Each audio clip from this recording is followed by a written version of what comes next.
beautiful. You're beautiful, it's true. I saw your face. Bon, nous avons la présence de Thomas Hervé. oui, Thomas Hervé vient de faire son apparition sur le plateau de Il est en Télématin. train de massacrer cette jolie chanson.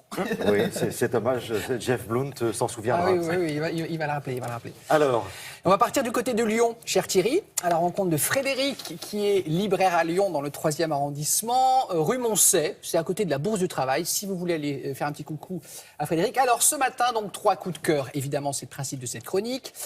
Les femmes sont à l'honneur, évidemment, dans les récits, mais également 2 des 3 auteurs sont des femmes ce matin.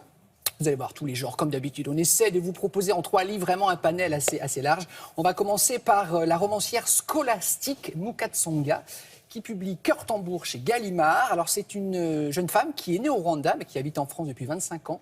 Elle a écrit un livre d'une intensité, d'une force extraordinaire. Voici ce que vous en dit Frédéric. Regardez.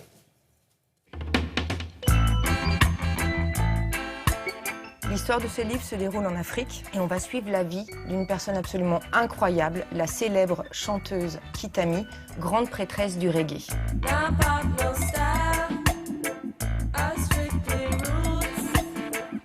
Ce livre va nous raconter son enfance, petite fille rwandaise, calme, silencieuse, plutôt réservée, qui était la descendante d'une célèbre reine africaine qui se battait pour le droit des Noirs. Cette reine africaine avait un tambour caché que cette petite fille va découvrir. Elle va apprivoiser cet instrument, elle va apprendre à en jouer et elle va devenir cette célèbre chanteuse Kitami.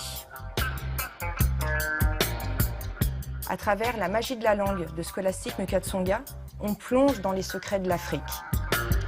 Sa magie, ses sorciers, ses légendes. Ce roman est un dépaysement total et on a le cœur qui bat comme un tambour.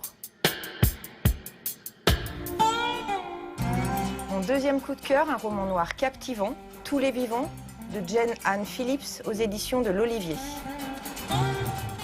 Nous sommes en 1931 aux États-Unis. On assiste à l'arrestation d'un homme d'une 40aine d'années qui est accusé d'avoir tué des veuves qu'il rencontrait via des petites annonces. Le tour de force de Jane Anne Phillips est de ne pas nous raconter ces événements de façon froide, clinique, sordide. Elle arrive à mêler de façon très habile fiction et réalité. Elle va faire des femmes de ce roman de véritables héroïnes. Qu'il s'agisse de la dernière victime, Asta, de sa jeune fille Annabelle ou de la journaliste qui va mener l'enquête, nous sommes emportés par leur vie, leurs désirs et c'est absolument fabuleux. On est accroché aux pages de ce roman, on a envie d'en connaître le dénouement et c'est un véritable bonheur. Et pour terminer en cette journée de la femme, j'avais très envie de vous faire découvrir mon coup de cœur absolu, Le cœur des femmes de Martin Winkler aux éditions Folio. Jean est un jeune interne en médecine qui, pour valider son cursus, doit faire un stage de 6 mois dans un hôpital. C'est un interne aux dents longues, spécialiste en chirurgie gynécologique, qui est là pour faire de l'argent et pour que les patientes défilent dans son cabinet.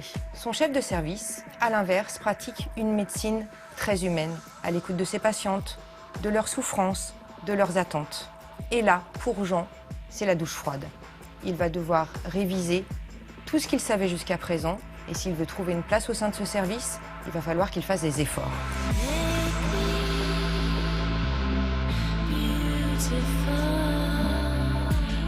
C'est un formidable hommage que l'auteur rend aux femmes. Vous allez, vous, mesdames, vous retrouver dans cette histoire et prendre énormément de plaisir. C'est un livre que tout le monde devrait lire, et plus particulièrement les hommes, je pense. Bonne lecture à tous. voilà, tous ces livres, ils ont le label Télématin. De Frédéric, toute nouvelle libraire de notre club, 2e prestation, bravo, continuez comme ça, on adore. Donc le Martin Winkler, Le cœur des femmes, en fait il est sorti en grand format il y a quelques temps, mais il est en petit format depuis peu, donc c'est la raison pour laquelle on vous en parle. Vous avez vu, c'est le coup de cœur des coups de cœur de Frédéric. Voilà. Et alors donc on vous a dit en un mot, c'est donc Jean, un interne en médecine, vous avez compris l'histoire. Jean, voilà, Jean, surprise dans le récit. Vous allez vous régaler, il y a, oh là là, il y a 700 pages. Donc Parfait. là, vous êtes tranquille pour quelques soirées un peu longuettes, frisquettes. Voilà. Merci beaucoup, Damien.